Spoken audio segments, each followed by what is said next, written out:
Praise the lord. దేవుని పరిశుద్ధ నామానికి మహిమ కలుగును గాక. ఈ ఉదయ కాలమందు దేవుని వైపు చూసి మనం ప్రార్థన చేసుకుందామండి. మా ప్రభా, గొప్ప దేవా, నీకు స్తోత్రం ప్రభా. నీకు వందనాలు, మీకు స్తోత్రం తండ్రి. అయ్యా, ఈ ఉదయమందు మా కుటుంబాన్ని మీ ఆస్థానికి సమర్పిస్తున్నాం తండ్రి. యేసయ్యా, నీకు వందనాలు నా తండ్రి. మా కుటుంబంలో ప్రతి వారిని మీరు పేరు పేరుగా దర్శించండి నా తండ్రి. ప్రతి వారితో మీరు మాట్లాడండి నా ప్రభా. ప్రతి వారు క్రీస్తులో ప్రభా ఆనందించుటకు సహాయం చేయండి నా తండ్రి. ఎవరి హృదయము నా ప్రభా నీకు దూరంగా ఉంటున్నాయో, ఎవరి హృదయము నా ప్రభా అయా వారి ఒక ఆలోచన బట్టి, క్రియలను బట్టి మీరు దుఃఖపడుతున్నారో, అట్టి హృదయాన్ని మీరు మార్చమని ప్రార్థిస్తున్నాం తండ్రి. కఠిన హృదయాన్ని తండ్రి మీరు తీసివేయండి నా ప్రభా.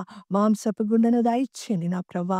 అయ్యా, నీకే వందనాలు. నిన్ను చూసుటకు నా ప్రభా ఒక జక్క ఇవ్వలే తండ్రి. నేడే ఈ ఇంటికి ప్రభా రక్షణ వచ్చునుగాక.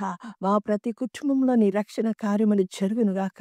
అయా, హృదయాన్ని కఠినపరుస్తూ అయ్యా నిన్ను దుఃఖపరుస్తున్న ప్రతి ఒక్క బిడ్డతో మీరు మాట్లాడండి తండ్రి. మీరు మాట్లాడే దేవుడు నా ప్రభా. మీరు మాట్లాడితే వారి హృదయాలు మారుతాయి నా తండ్రి. నీకు ఇష్టమైన బిడ్డలుగా వారు మార్చబడతారు నా తండ్రి. అయ్యా, ఈ ఉదయమందు ప్రభా ప్రతి కుటుంబ సభ్యులందరినీ మీరు అభిషేకించండి నా ప్రభా. మీరు అభిషేకించి వారికి విడుదల కలిగించేయండి నా ప్రభా.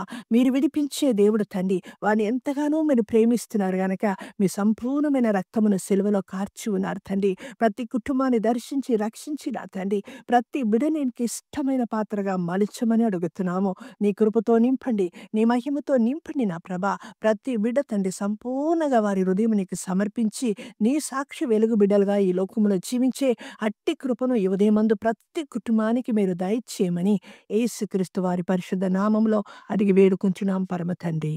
ఆమేన్.